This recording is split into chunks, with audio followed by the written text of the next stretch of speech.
Palagay ko may maitutulong ako sa'yo. Anong impormasyon na pwede mo ibigay sa akin tungkol kay Joy Flores? May naikukwento siyang kapatid na Felix na tumakas sa ampunan. At yung ate naman niya, iniwan daw sila. Ikaw ba si Marietta? Ako nga. Asan siya ngayon? Sa may simbahan na lang ng Santo Niño. Alas 4 ng hapon. Mukhang di na darating yung kausap mo eh. Ay, siya naman eh. Di ba may nabanggit siyang bahay ampunan? Kahit di natin puntahan bukas. Utusan kita, sakit na ng tuhod ko eh. Pumunta ka kay Nancy, yung paluwagan ko, Sita. Sita, nawawalan ako ng pera. Nay, mahirap na magbintang. Kaming dalawa lang dito, sino pa nga bang kukuha nun? Sige? Sige, bale, papalitan ko na lang yun. Miss Aurora, I have good news for you. Alam ko po kung saan nagsistay si Narigo at Marge sa Cebu. Marge, I love you. Pwede ko bang marinig yung isasagot mo? May gusto akong sabihin sa'yo, something from the past. Marge, ano yun? Eh, hindi ko alam kung paano ko sasabihin.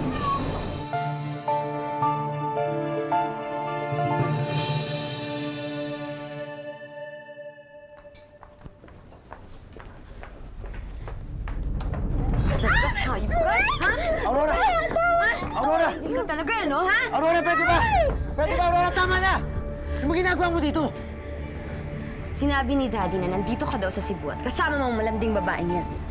Nagpunta ako dito para makita ko. At nandito nga kayo. Wala kang karapatan para gawin yung kay Marge. Wala na tayo. Bakit, Rico? Ano pa bang kulang sa akin, ha?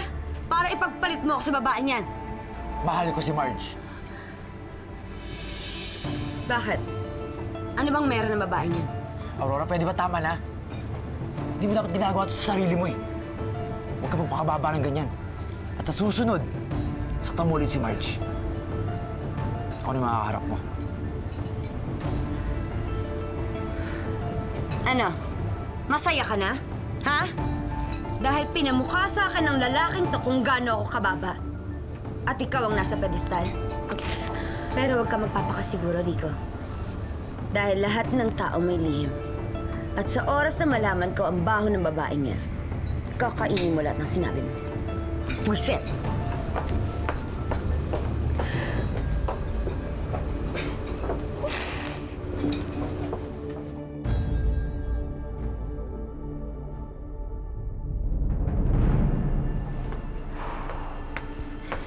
Oh, ano nangyari? Nakita ba ako? Bilis kang tumakbo nung sumugod ka na. Pero alam mo, bilib ako sa pag-iisip mo. Galing mo magdrama. Anong drama? Hindi ako nagdadrama. Galit na galit talaga ako. Magpasalamat na lang tayo at di tayo nakita. Ang kapal na mukha ng Rigo na yun para ipamukha sa akin kung gaano niya kamahal yung babaeng yun. Ba't di mo na lang kasi sila tigilan? Para tigilan na rin nila paghahanap sa akin. Ngayon pa? Ngayon pa ako titigil? Ngayon pa na nasimulan ko na ang plano ko kay Marge? Hindi. Pakakainin ko sila ng alikabok. At sisiguraduhin ko na luluhod pabalik sa akin si Rico. I'm sorry. Please, huwag ka na umiyak. Hindi naman kita sinisisi. Saktan ka ba? Hindi masakit yung mga sampal tsaka yung sa bulod. Masakit yung mga sinabi niya dahil tagos dito. Pero wala siyang karapatan para sabihin sa'yo yun. Rico, meron. Dahil mahal ka niya. Marge, ikaw yung mahal ko. At yun yung mas masakit. Dahil meron ako natatapakan ibang tao. Marge, tama na. Tapos na kami ni Aurora. Dapat matanggap na yun. Hindi ko nahayaang gawin niyo ulit niya sa'yo. Hindi na makakapayag kung meron pa mananakit sa ibang tao.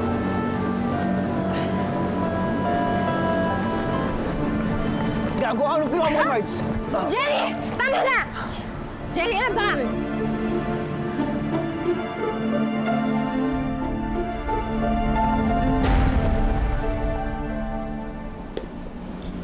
Hindi pa ba tapos yan?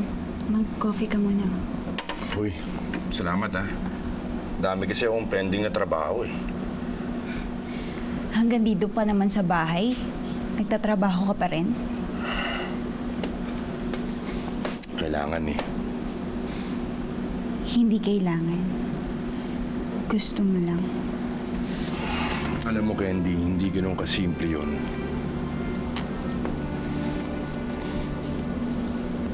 Simple lang.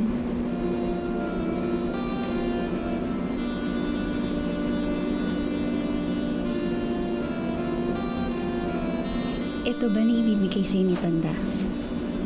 Ako lang, di ba?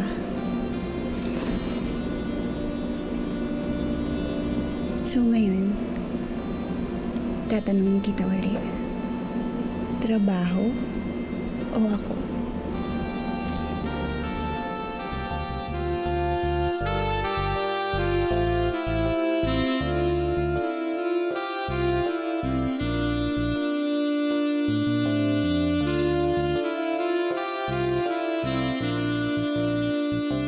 Ano ba problema mo, ha?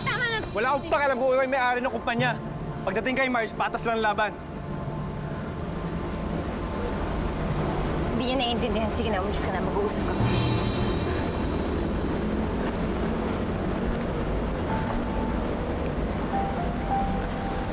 Ayoko na sinasaktan ka.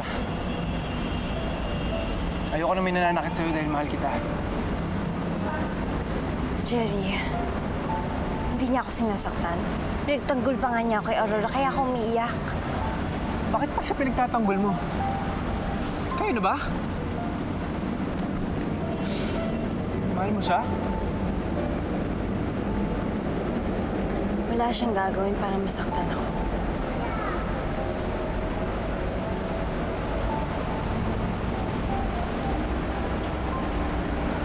Para naman pala akong tanga dito eh. Sorry, Marge.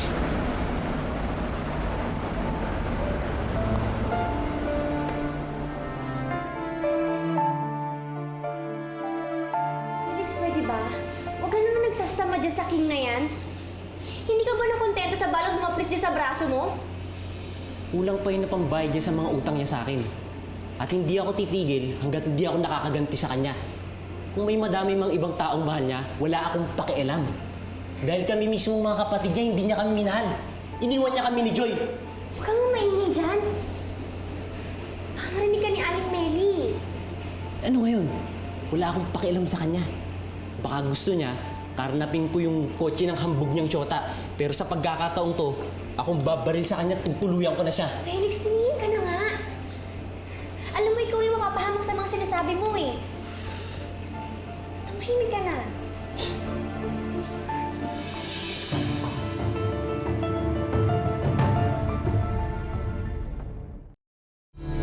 Ni hindi ko alam. Nagpapatira pala ako dito ng kriminal, Sita. Tita, sigurado ho ba kayo sa nadinig niyo? Hindi ako pwedeng magkamali. Nagsigawan sila. Dinig na dinig ko. Si Felix ang nagtangkang magkarnap dun sa kotse ni Rigo. At hindi ito alam ni Marge. Malamang hindi niya alam dahil di ba si Rigo pa ang gumastos dun sa pagpapa-hospital ni Felix, di ba? Oh, Diyos ko po.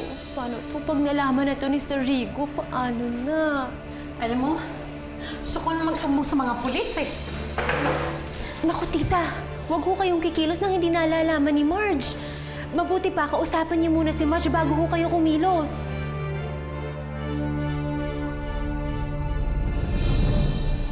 Joy Flores. Siya nga. Alam niyo po ba kung nasan siya? Alam ninyo, 15 years ago, may nagdala dito ng 2 bata na ulila. Wala na raw itong mga kamag-anak dito sa Cebu. Kaya dito na dinala ng DSWD. Very disturbed ang mga batang ito. Hindi nagsasalita. Ayaw maghiwalay. Very protective ang kuya doon sa kapatid niya. Hanggang isang araw, may dumating dito na gustong mag-ampon kay Joy. Ayaw humiwalay ng bata sa kuya niya. Kaya lang, wala namang magawa si Felix. Kailangan ni Joy ng pamilya. Hanggang naisip siguro ni Felix na maayos na ang buhay ng kanyang kapatid. Kaya ayun, umalis siya dito sa ampunan at naghanap ng ibang buhay sa labas. Ano nangyari kay Joy? may recruiter na taga rito na naghahanap ng mga bata na isasama niya sa Maynila para magtrabaho. Pero hindi kami pumayag kapag minor de edad ang mga bata, hindi namin sila pinapayagan. Kaya lang, marami sa mga bata ang nainggan niya. Kaya ayun, tumakas sila at sumama sa recruiter. Sumama sa kanila si Joy. Sister, alam niyo po ba yung pangalan ng recruiter na yun? Tsaka, andito ba siya sa Cebu? Wala na siya dito sa Cebu. Nasa Maynila na siya. Pero huwag kayong mag-alala. Alam ko kung saan siya matatagpuan. At alam ko rin na siya ang makakapagturo sa inyo kung nasaan si Joy.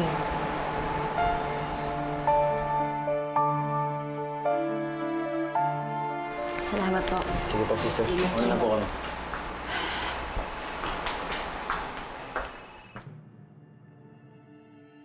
Hello? Mr. Hilario, Opo. Sino po to? dito ito sa Station 17. Ibabalita lang namin na nag-match ng fingerprints doon sa pangalan na binigay nyo. May criminal record pala ito dito sa Cebu. Palabas ng warrant of arrest at sisimula ng paghanap sa suspect. Sige po, Chief. Maraming salamat po. Ano daw sabi? Tama ako. Yung lalaki ng bastos sa'yo at nagtangkang mga rape sa'yo, nahanap na ng mga polis. Tuhuli na siya. Pero anong motive niya eh? Hindi ko naman siya kilala. Malalaman natin yan kapag nahuli na.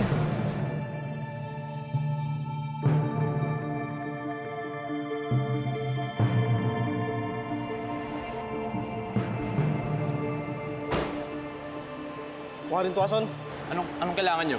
hinuhuli ka namin sa salang attempted rape laban kay Margarita Rosales. Di ko kilala yun! Sumama ka na sa amin sa presinto. Anong sasama? Wala! Di ako sasama sa presinto! Chief, ano hong balita? Nahuli na ba yung suspect? Nahuli na namin ang suspect, sir. Nung inimitahan namin sa presinto, biglang tumakas.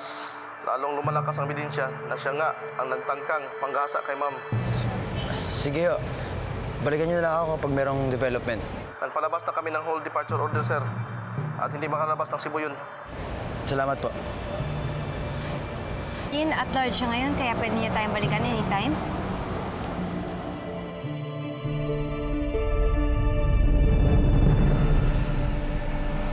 Good morning, ma'am. Good morning, sir. Hi, Jerry. This way, sir.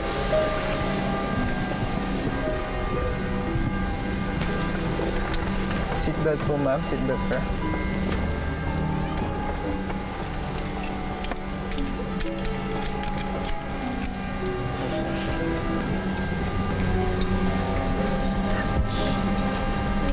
How does it feel, Jerry? Masakit ba?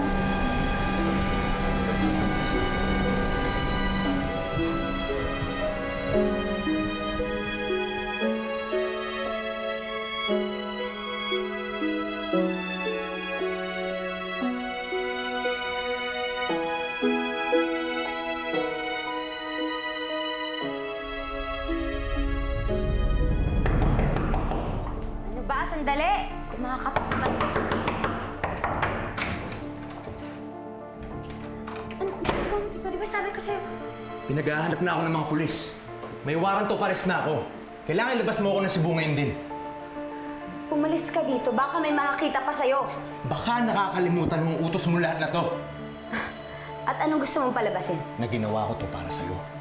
At ngayon nagkakagipitan, ilalaglag mo na lang ako basta-basta. Hindi mo ako pwedeng idamay. At bakit hindi? Dahil mahal mo ako. At hindi mo gugustuhin mapahamak ako. At ako lang ang hayaan mong magdusa? Sa kasalanang ikaw may pakana. Warren, hindi naman sa ganun. Ilabas mo ako ng Cebu. Kapag nalaglag ako, isasama kita pababa.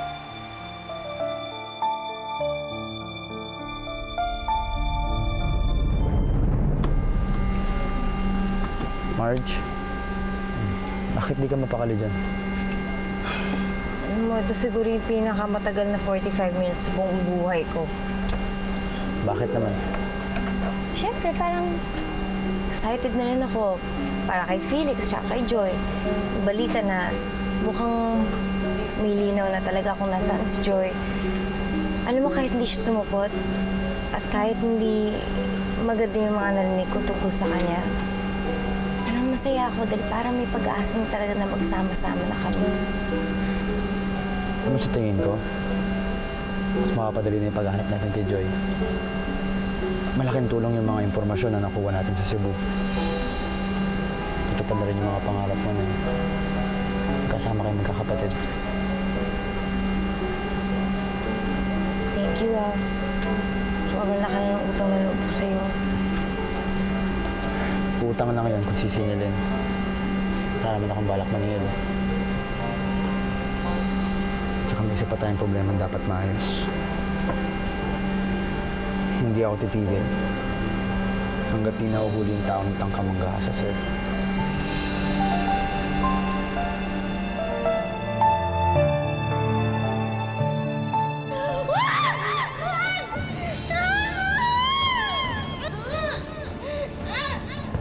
Marge!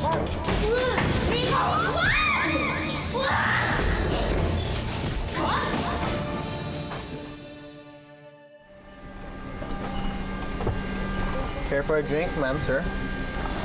Water, please. Sa amin dalawa na yan. Juice or tea? Juice?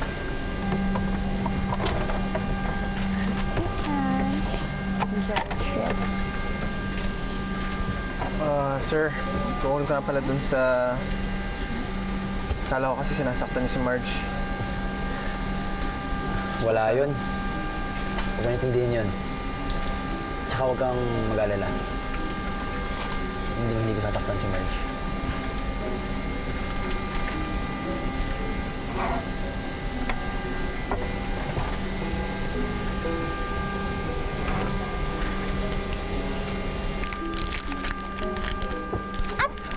Bakit? Sinusubukan ko lang kung andun pa yung kuryente. Meron pa. Ewan ko, parang lalong lumalakas yung static eh. Lakas kasi ng tama mo sa akin.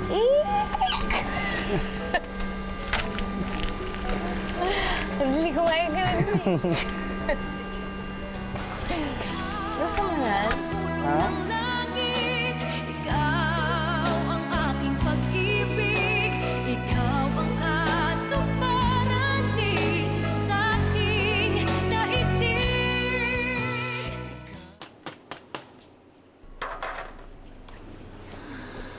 Nay?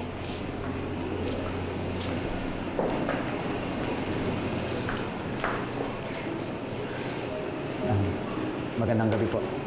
Anong gabi din? Nay, may sasabihin sana kami ni Nico sa inyo. Gabi na. Pareho kayong pagod. Pwedeng pagpabukas na lang yan? Nay Melly, gusto ko lang sanang ipaalam sa inyo na mahal ko si Marge at nagkakaintindihan na po kami. Nagkakaintindihan? Hindi ko maintindihan eh. Ano yun? Nay, kami na po ni Rigo. Kayo na? Anong kayo na? Mahal ko ang anak niyo at pinapangako ko po sa inyo na alagaan ko siya at hindi ko siya papabayaan.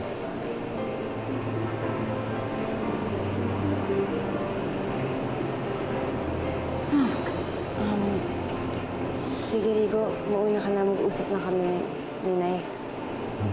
Tuloy na po ako. Sige.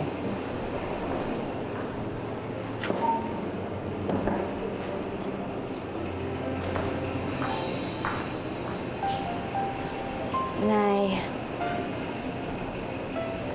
huwag na po kayo mag-alala. Mabait naman si Rigo eh.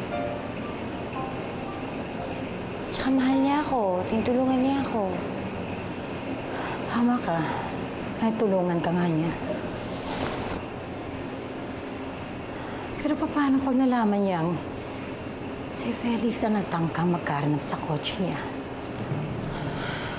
At si Felix ang nabaril niya.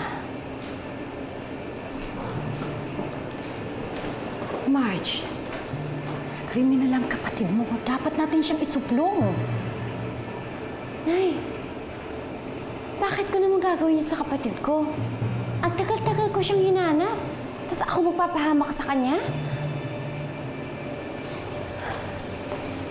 Marge, ang tagal mo tinago sa akin ang kapatid mo dito. Alam mo ba, pati kaligtasan ko isinugal mo. Kapatid mo, kriminal, Marge. At ayokong magpatira ng kriminal dito sa pamamahay ko. Ako ba pinag-usapan niyo?